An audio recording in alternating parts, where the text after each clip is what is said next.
Tome su lugar. El texto en el que solamente quiero enfocarme esta tarde es el versículo 43. Se le apareció un ángel del cielo con un propósito para fortalecer. Su atención aquí, hermano. Supongo que esto ocurrió en la primera oración de nuestro Señor Jesús en el Getsemaní, porque usted sabe que Él fue con sus discípulos, como lo terminó de leer, y les dijo: vámonos. No, les dijo que oren, ¿sí? Siguen orando para que no entréis en ¿qué? En tentación. Recuerden que sus discípulos fueron tan fervientes e intensas estas oraciones del Señor Jesús, que se nos narra que Él derramó grandes gotas de ¿qué? De sangre. Estas súplicas, estos ruegos, esta manera de orar del Señor Jesús en esta tarde de jueves fue agonizante. Evidentemente Él estaba sumido en gran dolor, en temor, mientras Él oraba. Porque mientras Él oraba, Él estaba luchando contra lo que vendría, porque Él sabía lo que venía. Hebreos 5, si usted puede ver, y si no le leo, verso 7 del capítulo 5 nos dice que fue oído a causa de su temor reverente. ¿Qué estoy diciendo, hermanos? Que el Señor Jesús está orando, Él está agonizando, Él está en tremendo sentimiento y dolor, un desgaste de su mente y de su cuerpo, y Él está allí y está clamando a su Padre. Pero quiero que tenga atención a esto. Cuando Él ora y cuando Él clama, nos dice Hebreos que fue oído por su temor que reverente. Es probable que ese ángel llegara en respuesta ¿a qué, hermanos? A la oración del Señor Jesús. Esa fue la respuesta del Padre al clamor de su Hijo, que en ese momento estaba desfalleciendo, pues estaba soportando el terrible y profundo dolor por causa del pecado, de nuestro pecado, del pecado del pueblo, del pecado de todos los hombres. Es por eso que Él debía ser divinamente sostenido en cuanto a su condición humana.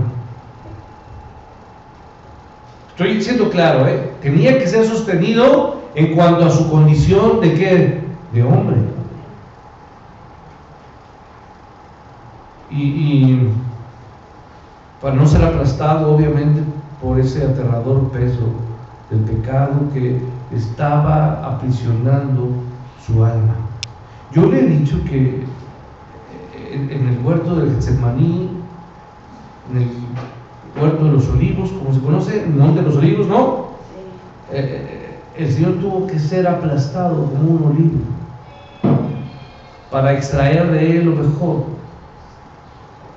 Entonces esta oración inclusive me recuerda a oraciones que veo en el Antiguo Testamento. Es por eso que en este dolor tan tremendo que Él estaba pasando, Él debía ser, como dije, sostenido, y la respuesta a su oración llegó tan pronto como el Salvador comenzó a clamar a Dios. Esta oración, repito, me hace recordar lo que apenas yo le platicaba, una oración tremenda de un joven siervo de Dios. Su nombre es ¿qué? Daniel. ¿Sí? La oración de Daniel, que también nos habla que el ángel a quien se le ordenó bajar vertiginosamente. Cuando digo esto es rápidamente, prontamente. Este ángel que tan pronto escuchó la oración en los tiempos de Daniel, cuando este profeta clamó a Dios, que por cierto en el caso de Daniel, este ángel sí tenía nombre. ¿Sabe qué ángel fue el que bajó con Daniel? ¿No lo recuerda? Gabriel bajó a encontrarse con Daniel en respuesta a su oración. Ahora, mi pregunta, hermanos, es: ¿qué es lo que Dios nos quiere decir bajo esta lectura de Mateo? Este momento, ¿o qué tendría usted que aprender? ¿Qué tendría yo que aprender de este pequeño pasaje y de este hecho tan conmovedor y tan hermoso de que nuestro Dios, viendo a su Hijo padecer y sufrir, envió a un ¿qué? A un ángel? Lo que tengo que decirle, hermano, es que la lección que usted y yo tenemos que aprender es una, y es muy sencilla. No es una lección, escuche bien, para memorizar. No es una lección donde usted tenga que aprenderse un texto. No es una lección donde usted tenga que aprender alguna cita en particular. No es un proceso complicado. Lo que Dios quiere decirnos y enseñarnos en este pasaje es una posición.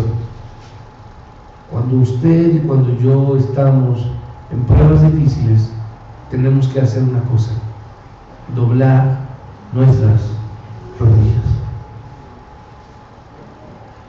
¿Es complicado? Doblar nuestras rodillas, postrarnos a Él, en donde estemos. En donde estemos. Procuro entre semanas hacer un poco de ejercicio, y ha llamado la atención que cuando voy a correr en una de las caminadoras, un joven, antes de correr, se arrodilla en la caminadora, ora, aunque todos lo vean, ora, y después de orar comienza a correr.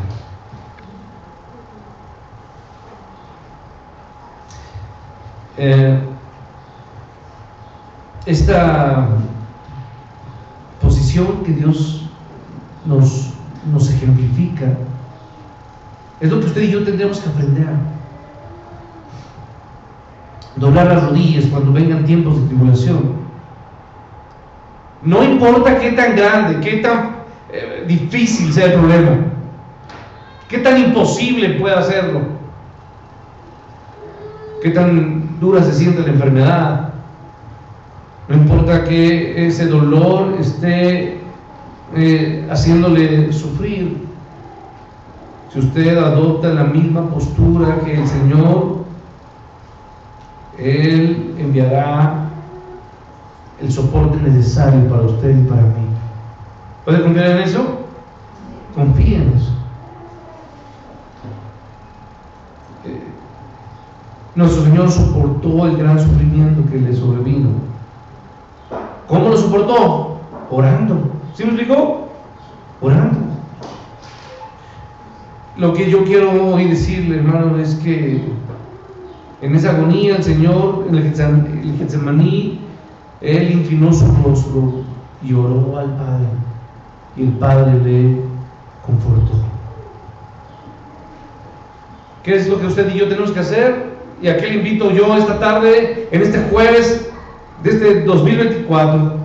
Yo lo que quiero invitarle es que no solamente busque a Dios como un asunto de venir a un templo y escuchar, no. La mejor manera de venir a Cristo, ¿sabe cómo es? Arrodillado, humillado. Lo que yo quiero invitarle es a que usted se arrodille, clame a su Padre, porque Él es el único que puede salvarle, ayudarle, sostenerle, guiarle, salvarle de la muerte y evitar que la tribulación lo destruya por completo. Porque ciertamente los problemas y las cosas que usted enfrenta nos desgastan, nos preocupan, nos afligen. Pero Él puede darnos la fortaleza necesaria para soportar, para guardarnos. Porque ciertamente su palabra y sus promesas son ciertas. No se dormirá el que guarda a Israel. Caerán a tu lado 1000 y 10,000 a tu diestra, mas a ti no llegarán. Él puede darte la fortaleza necesaria para soportar, para cuidar de tu vida, para cuidar de tu familia, de tus hijos. Pero ¿sabe para qué lo va a hacer? No para beneficio de usted. Escuche, Dios no hace nada para que simplemente usted pueda gozar. No, Él lo hace para gloria de su nombre. ¿Sí entiende? Es muy diferente. Lo hace para que usted, cuando vea su mano, su cuidado, su sostén, usted diga: bendito seas, Dios. Grande eres, Señor. Una de las grandes lecciones del Getsemaní, entonces, que hoy puedo yo compartir con usted, es la bendición más grande que el hombre puede tener. La bendición de ¿qué? De orar. ¿Me entiende? La bendición de orar. Él nos enseña a orar. Pero no es un asunto solamente de que Él dice ora. No. Él mismo, ¿qué hace? Nos da un ejemplo maravilloso de oración. Él nos da un ejemplo, y su ejemplo es mucho más poderoso que la orden. Porque sí o no, hermanos, no es más hermoso, o no decimos que es más hermoso los hechos que las palabras.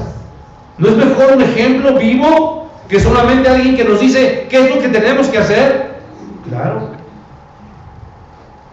Uno aquí, como yo, puede estar muy bien vestido y darle un mensaje, pero el reto es vivirlo, hacerlo, cumplirlo en la vida.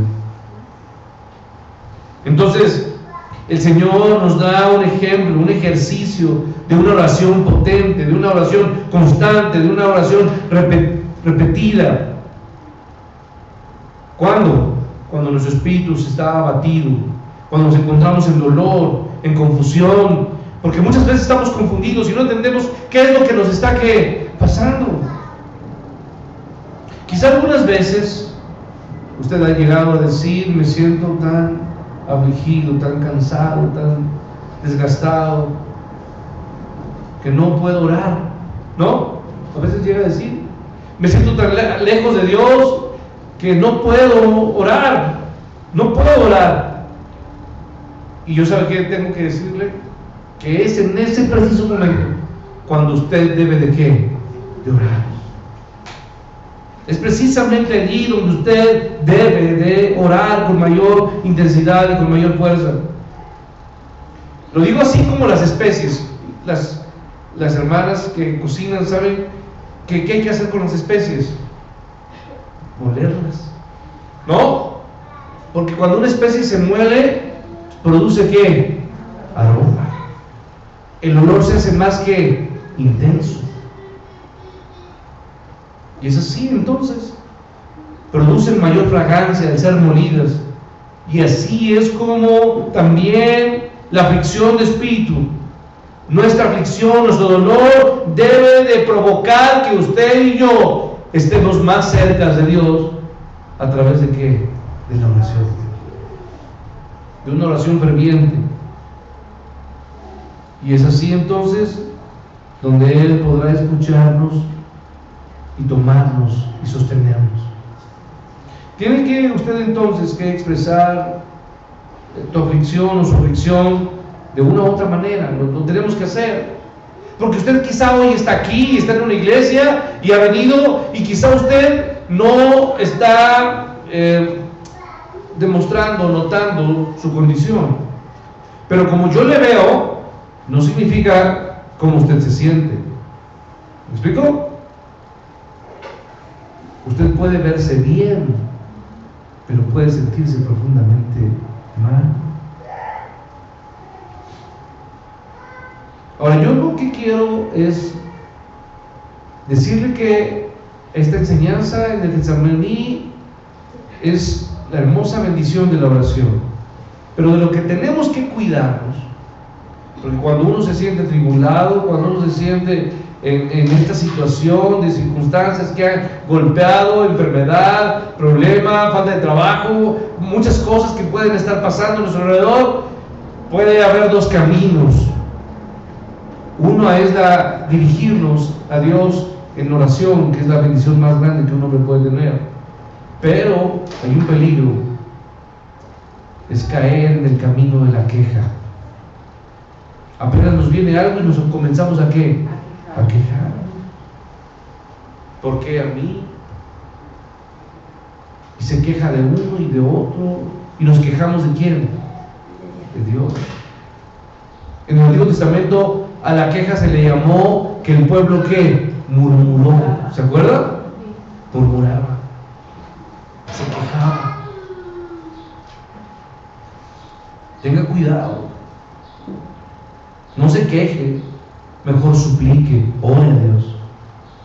La queja viene de Satanás, y cuando usted se aleja de Dios es mucho más fácil que usted comience a quejarse y a quejarse, en lugar de ponerse ¿a qué?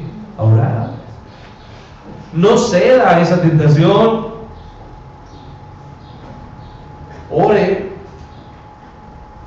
hasta que pueda orar con Dios y sentirse escuchado y sostenido, y sienta entonces que Dios está cerca, que está llenándole de su espíritu. Clame aún más, y de esa manera usted podrá tener la llenura, y la oración se convertirá entonces en un ejercicio, en una necesidad constante, porque usted lo hará y orará constantemente, y lo que usted hace constantemente se convierte en un ¿qué? En un hábito, ¿cierto o no? Sí. Y los hábitos uno simplemente no los deja ¿de qué? De hacer, porque ya se le hizo ¿qué? Hábito. Y entonces lo disfruta y goza, y el mejor tiempo que usted pasa es el tiempo que usted pasa ¿con quién? Con Dios, en medio de la oración o a través de la oración. Ahora voy a Mateo 26 y al versículo 38. Ahí está nuestro Señor Salvador, que le dice a sus discípulos, Mateo 26, 38. Me voy a la otra cámara. Estábamos en Lucas 22 y ahora me voy al otro evangelio, que es Mateo ¿qué? 26. Está captando el mismo momento del huerto en el Getsemaní. Y allí dice el Señor Jesús, mi alma está ¿qué? Muy triste. ¿Hasta dónde? Hasta la muerte. A ver, entonces atención aquí. Más que en ningún otro momento en su vida, el Señor Jesús se encontraba en agonía mientras Él oraba. Y la intensidad de su súplica, de sus ruegos a Dios, era proporcional a la intensidad de su dolor y de su aflicción. ¿Sabe qué es lo que necesitamos para orar más? ¿Sabe qué? Sufrir más. Yo voy a orar y voy a pedir para que en esta iglesia haya más hermanos que oren más a Dios. Pero cuando yo ore, por eso, ¿sabe que voy a orar? De manera implícita, ¿qué estoy orando? Que usted sufra más. Así va a ser, porque así sucede. Mi alma está muy triste, dijo el Señor Jesús, hasta la muerte. Entonces, en nuestro texto aquí hay dos cosas que debemos de notar. La primera, la debilidad. ¿La debilidad de quién? Del Señor. El hecho de que un ángel bajara a fortalecerlo hace claro que él estaba no solamente débil, sino sumamente ¿qué? Débil, afligido. A ver, hermanos, el Señor Dios en el Antiguo Testamento y lo que vemos en el Nuevo, ¿envía ángeles así al por mayor en todos los momentos? Solamente los envía en momentos ¿qué? Importantes. No envía ángeles para ponerle agua a las flores, ¿o sí? No. Lo hace en momentos sumamente importantes, significativos. Es lo que quiero decir. Ellos son siervos de un Dios eminentemente práctico que nunca hace, escuchen bien, nunca un ángel fue enviado a hacer algo innecesario. Nunca. Era necesario que alguien le dijera a María, ¿cierto o no? Era necesario que alguien hablara con el papá ¿de quién? ¿Se acuerda? ¿De aquel hombre fuerte? No. ¿De Sansón? ¿Sí se acuerda? Era necesario que, y puedo hablar de muchos ejemplos donde los ángeles vinieron, pero para hechos importantes en la historia de un hombre, y no solamente de un hombre, sino de una nación completa. ¿Sí? Entonces, si Jesús no hubiese necesitado fortaleza, un ángel no habría venido del cielo para fortalecerlo. Yo ahora puedo decirle, pero qué extraño suena que el Señor, escuche bien, el Señor de la vida, el Señor de la gloria, estuviera tan débil como para necesitar fortaleza de una de sus propias criaturas. ¿Los ángeles son criaturas o no? Son criaturas. Es extraordinario que Él, nuestro Señor Jesús, quien es el único y Dios verdadero, porque así lo dice, nuestro Dios Jehová, ¿qué? Uno es. ¿Cuántos dioses hay? Uno solo. Un Dios único y verdadero. Entonces, es extraordinario pensar que este Dios verdadero, aun cuando vino a esta tierra, vino con un propósito para hacerse presente, y su nombre fue llamado Emmanuel, que significa que Dios con quién, Dios con nosotros. Él asumiera tan completamente nuestra naturaleza que se sintió tan débil como para necesitar ser ayudado, ser fortalecido por medio de un ángel. Este hecho, a algunos teólogos o hombres estudiosos de la Biblia dicen que este hecho es humillante, que es inclusive ofensivo para la dignidad de la segunda persona de la Trinidad. Y es por eso que algunos manuscritos del Nuevo Testamento omiten este pasaje. Pero no olvide que todo lo que está en nuestra Biblia, todo lo que está en esta Biblia es que ¿es cierto o no es cierto? Sí, sí. Es verdadero. Si la Biblia lo dice, así fue. ¿Cierto o no? Sí. ¿Creemos eso? Entonces, por esa razón no me impresiona que el Hijo de Dios se sintiera tan débil para necesitar el apoyo de un mensajero. Porque ángel, ¿qué significa? Enviado, mensajero. Sin embargo, está este hecho de que este ángel viniera a fortalecer al Señor, que nos enseña también, nos demuestra la realidad de la condición humana de nuestro Salvador. Aquí vemos cuán plenamente participó nuestro Señor Jesús de la debilidad humana. No participó en la debilidad espiritual. Porque yo le preguntaría, ¿acaso Él fue débil espiritualmente que cayó en pecado? No, nunca fue débil espiritualmente, porque nunca cayó en pecado.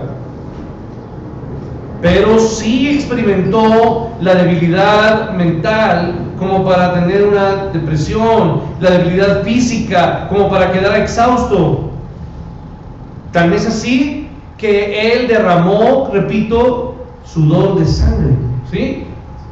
Esto es algo que ya nos han explicado. Recuerdo bien que Josué hasta nos dio un análisis médico de cómo logra el sudor emanar sangre del cuerpo. Ahora yo pregunto aquí, ¿qué es la debilidad extrema? Porque así estaba el Señor Jesús.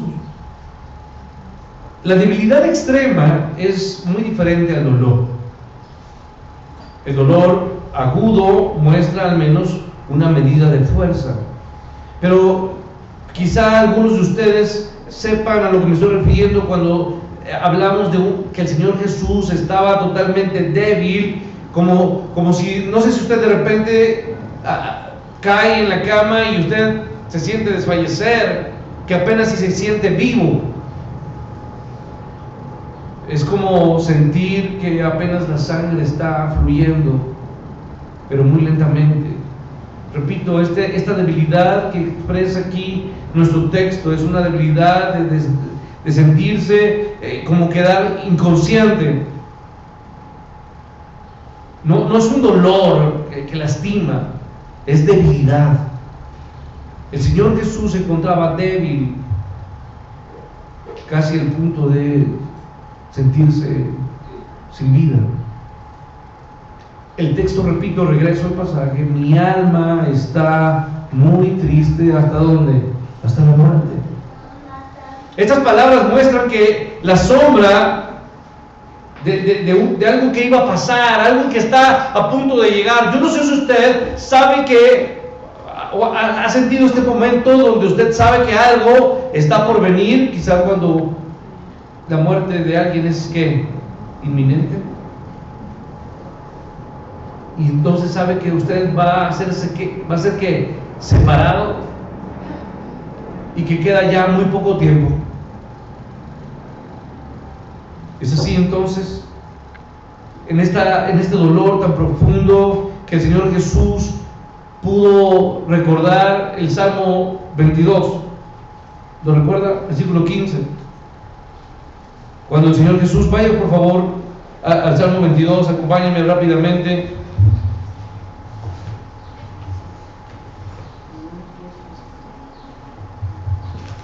Salmo 22, dice el versículo 15: como un tiesto se secó mi vigor, y mi lengua se pegó ¿a dónde? A mi paladar, y me has puesto ¿en dónde? En el polvo de la muerte. Hermanos, creo que debemos alegrarnos de que así pasara. No me estoy refiriendo a que nos debemos alegrarnos de lo que el Señor padeció, pero sí de este hecho de que Él mostrara esa debilidad. Pues hoy obviamente podemos ver que nuestro Señor Jesús fue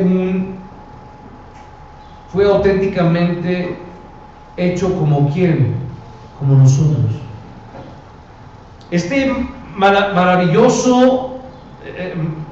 Esta metamorfosis, dice Pablo, que Él se despojó de su gloria, ¿no? Y asimismo que se humilló, dejando su gloria, su trono, todo lo que Él tenía. Nos amó de tal manera que Él se humilló a sí mismo hasta la muerte. Él se hizo hombre. Yo no sé si usted logra captar esto, pero es algo que nosotros, la encarnación de Cristo es algo que nosotros celebramos. ¿Acaso no celebramos en Navidad? Es el hecho de la encarnación.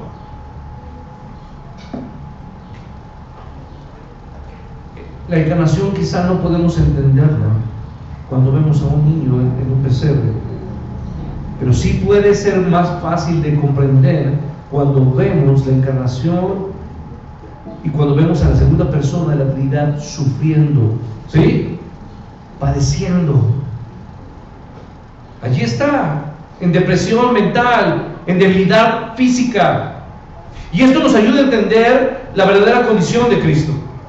Recuerden que este momento de Mateo, o del huerto de Getsemaní, no fue la única ocasión donde Él se sintió o se vio débil, ¿o sí? No fue así. Cuando Él fue niño, lo vemos débil y vulnerable, ¿sí o no? Era débil y vulnerable. Y podríamos hablar de que toda su infancia fue un niño que necesitó ayuda ¿de quién? De sus padres, de otros, para comer, para sustentarse. Entonces, ahí en esa infancia, en esa pequeñez de nacimiento, su omnipotencia fue obviamente reprimida o detenida en ese momento temporal de su infancia. No dudemos de su humanidad y aprendemos cuán capaz fue él al identificarse tiernamente cuando todos lo que usted y yo vivimos lo hemos sufrido en el tiempo que vivimos y que enfrentamos. Porque cuando uno va creciendo se va dando cuenta de que la vida es difícil, ¿cierto o no? Y uno cuando es grande muchas veces decimos, ¿cómo me gustaría volver a ser qué? Niño. ¿Sí o no? Sí. Pero hermanos, yo solamente quiero terminar haciendo un llamado a pensar en ese Señor, nuestro Dios, que fue débil y mostró su humanidad. Pienso cómo los ángeles se asombraron al ver al Dios soberano en Juan 4. ¿Ustedes lo recuerdan? Vaya conmigo, por favor, Juan 4, 6.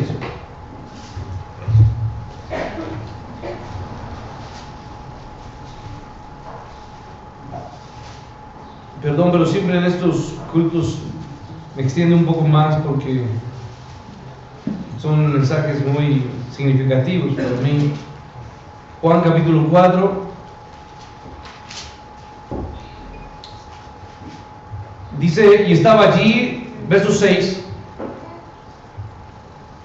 Bueno, voy a leer desde el versículo 4. Y tenía que pasar por Samaria. Vino pues a una ciudad de Samaria llamada Sicar, cerca de la heredad que Jacob dio a su hijo José.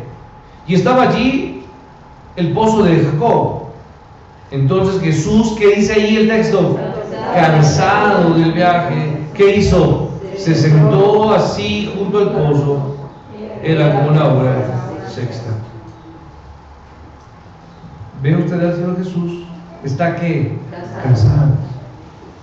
Tan cansado que ¿qué? Que se siente. Ya no puede. Y allí esperaba. Ahora, pero usted debe de saber que todo lo que Él hace, todo tiene un propósito, ¿cierto o no? ¿A quién estaba esperando? A una mujer. ¿Sí se acuerda? A esa mujer que iba a pasar por allí, cuyo objetivo era el objetivo de Dios, alcanzarla para salvación, ¿cierto o no? Y entonces allí estaba, y seguramente como el sol estaba, se limpió su frente con su mano, se limpió su frente con su mano del sudor, y descansaba allí sentado, y después de haber viajado a lo largo de esas grandes extensiones de tierra, el Señor Jesús demuestra su humanidad. El profeta Isaías, en el capítulo 40, versículo 28, nos dice que el Dios eterno es Jehová, el cual creó los confines de la tierra, no desfallece ni se fatiga con cansancio. Isaías 40, 28. Ese es el lado divino de su gloriosa naturaleza. Pero allí en Juan podemos ver a Jesús cansado, sentado junto al pozo. Ese, repito, es el lado humano de la naturaleza humana. Porque el lado divino de Dios es ese Dios que nunca se cansa. Amén. Es un Dios poderoso, pero aquí está Jesús en ese huerto, débil. Pero también me hace pensar en aquel momento cuando inició su ministerio. Antes de iniciar su ministerio, ¿lo recuerda? En el desierto. ¿Cuántos días? 40 días. Donde él no probó, ¿qué? Bocado. Dice el texto que no comió nada durante esos 40 días en el desierto, y pasados esos días tuvo ¿qué? Hambre. Yo le pregunto, ¿alguno de ustedes ha tenido hambre? Y yo seguramente te voy a decir, a todos tenemos hambre ahorita, ¿no? Tenemos hambre. Ya nos vamos a comer. Pero la realidad, hermanos, que es que yo creo, casi puedo estar seguro, que ninguno de los que estamos aquí conocemos lo que es el dolor de ¿qué? De amor. Aquel a quien adoramos y ante quien nos postramos como Dios sobre todas las cosas, que es el bendito por los siglos, y que como Hijo de Dios es el mediador entre Dios y los hombres. Él tuvo hambre y también tuvo sed, porque le dijo a aquella mujer del pozo: dame de qué, de beber. Y aún más, nuestro Salvador a menudo se sintió agotado. ¿Usted recuerda aquella ocasión donde la barca va y comienza la tormenta? Y el Señor estaba cansado, ¿o no? Sí. Tan cansado que se quedó dormido. Es como cuando de repente usted viene aquí a la iglesia y se queda ¿qué? Ay, no, bueno, usted no. Está cansado, ¿no? Bueno, pues así pasa. Cuando uno está cansado, no decide dónde. Y hasta uno le dice: oye, pues te parece caballo, ¿no? Que así se queda dormido hasta parado. ¿No ha visto ahí en el metro, pobre gente, en el camión, no? ¿Qué van? ¿Por qué? ¿Por qué se duermen? ¿Porque son los flojos? No, porque están ¿qué? Cansados. En Marcos 4, termino ya con esto. Marcos 4, por favor, vamos a Marcos. Me emociono, perdón. Marcos 4. Dice el texto: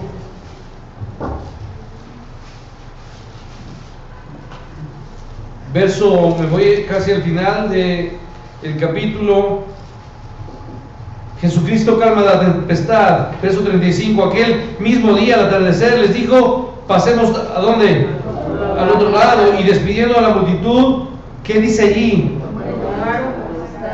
A ver, no, repito. ¿Qué dice allí? ¿Qué?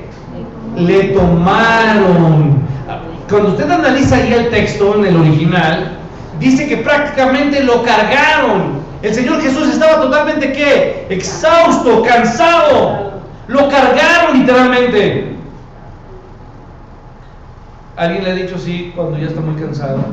Ya no puedo, ayúdame, cárgame. No puedo más. Y allí se quedó dormido. Y finalmente otra prueba de su humanidad. También sabemos que Jesús, ¿qué hizo, hermanos? Lloró. No solo una vez. No solamente fue con Lázaro, no solamente fueron dos, sino muchas veces. Y sabemos también algo que completa la prueba de su humanidad. ¿Qué es lo que completa la prueba de su humanidad? Los humanos nacen, crecen. Bueno, no se reprodujo. Bueno, sí, en nosotros. Pero ¿cuál fue la última prueba de la humanidad? Murió. Es tan extraño que termino con esto, aquel que el Padre le dio, o más bien aquel que es y el que tiene la vida en sí mismo, Él es preexistente. ¿Sí? Juan 5:26 nos dice: el que tiene vida en sí mismo. ¿Quién de nosotros tiene vida en sí misma? Nadie. Esto no existe, es algo que el hombre no conoce. Todas las cosas necesitan de vida. Los carros necesitan generadores, las máquinas necesitan motores para tener movimiento. El único que tiene vida en sí misma es ¿quién? Dios. ¿Cómo fue posible, hermanos, que aquel que tenía vida en sí misma necesitara ser ¿qué? Fortalecido? Él fue llamado a atravesar la sombra de la muerte para que en todos los puntos fuera semejante a ¿quién? A mí, a ti.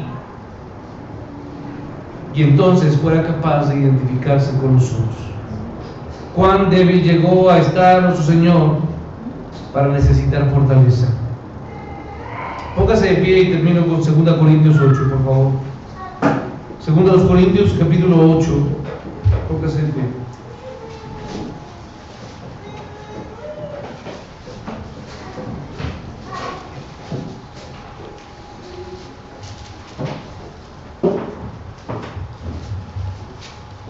Dice el texto, quiero que lo lea conmigo.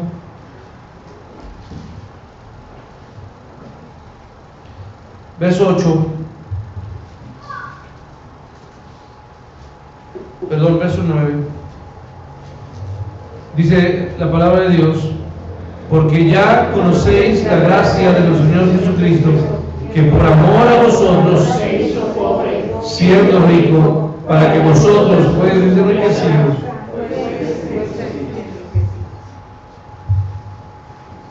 Por amor a nosotros se hizo, ¿qué, hermanos? Pobre. Siendo Él, ¿qué? Rico. Para que vosotros con su pobreza fuésemos, ¿qué, hermanos? Enriquecidos. Parafraseando esta frase, yo podría decir que por amor a usted, a mí, Él se hizo débil, siendo inmensamente fuerte. Él se hizo débil para que nosotros, con su debilidad, fuéramos fortalecidos. Y Efesios 6, todos lo saben, no lo busquen. Fortaleceos en el Señor y en el poder de ¿qué? De su fuerza. Hermanos, el entrar al huerto del Getsemaní y ver al Señor Jesús allí en agonía tremenda me hace pensar entonces, sumo en lo que usted y yo tenemos que hacer cuando llegue el dolor y cuando llegue la prueba, hermanos. ¿Hay alguna otra posición, hermanos? Cuando uno es tackle, sabe cómo tiene que poner los pies y cómo tiene que pararse. Cuando uno va a tomar y va a enfrentar a un equipo o a un contrincante. Pero cuando viene la prueba y el dolor, usted sabe que la posición más grande, más exaltada, no es sino doblar nuestras rodillas y clamar a Él. Porque cuando usted clama a Él, Dios quiere, hermanos, Dios escucha. Getsemaní es un lugar tremendo para encontrarse con Dios, y hoy es un hermoso día para encontrarse con Él. Ore a Dios, doble su rodilla cuando llegue a casa y clame a Él.